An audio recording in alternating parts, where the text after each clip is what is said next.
आज वीकेंड होता. वीकेंडला माझं न चुकतं काम असतं ते म्हणजे डोकं धुणं, कारण हप्ताभर मला वेळ नाही मिळत तेवढा. सो आज छान डोकं धुवून घेतलं. म्हटलं ट्राय करावं, पण त्याच्या अगोदर चांगल्या अमाऊंटमध्ये मॉइश्चरायझर मी लावून घेते, कारण माझी स्किन जरा ड्राय आहे.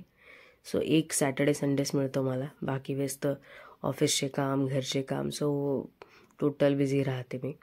सो मला ना माझ्या सिस्टर इन लॉनी एक हा जेड स्टोन गिफ्ट केला होता.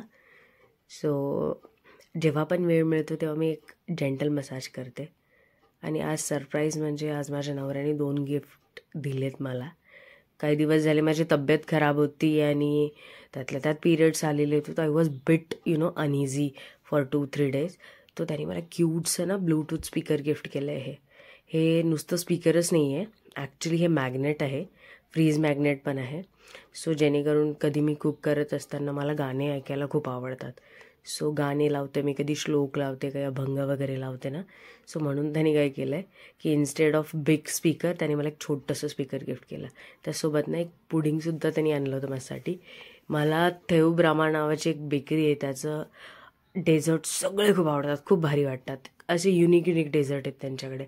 सो बेसिकली एक डेझर्ट होतं, त्याचं नाव आठवत नाही मला, पण याच्यावर ना पूर्ण इक्लियस चॉकलेट असतं ना, एकदम स्टिकी असं इक्लियस असं मेल्ट करून टाकलेलं आहे. खूप भारी होतं.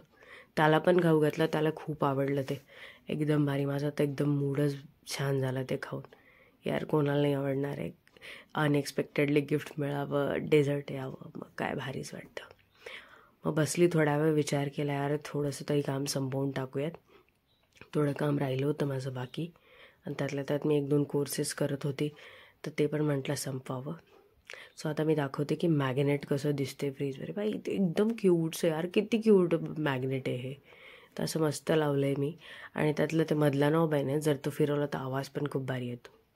संध्याकाळ झाली असं वाटलं आता चला वीकेंड लागला आहे, जाऊयात आपण मस्तपैकी. तर आम्ही एक FC रोडला ना एक स्टँडअप ऐकायला गेलो होतो.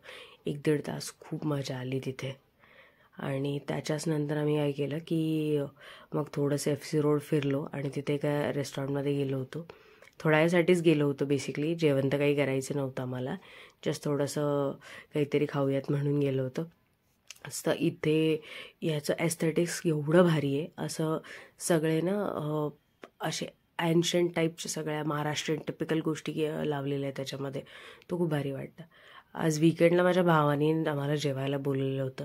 शशांक बघा ना त्याच्या मुलासोबत किती भारी खेळतो आहे. खूप मजा आली तिथे जाऊन. सो कधी आम्ही बहीण भाऊ जेव्हा एकत्र येतो ना, तो खूप मस्ती करतो, गप्पा मस्ती, मुलांची आरडाओरड, खूप भारी वाटतं. बघा माझा मुलगा कसा पडलेला आहे इथे. त्याला वाटत होतं मी त्यालासुद्धा शूट करावं, असं म्हटलं चल तू पण येऊन जा याच्यामध्ये. आणि सगळे बहीण भाऊ होते, माझ्या बहिणीचा मुलगा, जीजू, वहिनी, सगळे होते. आणि याची खासियत म्हणजे बेसिकली माझ्या भावाने व्हेज आणि नॉनव्हेज दोन्ही मेनू त्यांनी स्वतः प्रिपेअर केले. तो आय वॉज फील नॉस्टॅल्जिक की कोणीतरी माझ्यासाठी पनीर टिक्का आणि तेवढा भारी करावा म्हणजे काय यार, मजाच होऊन गेली वीकेंडला मला तर.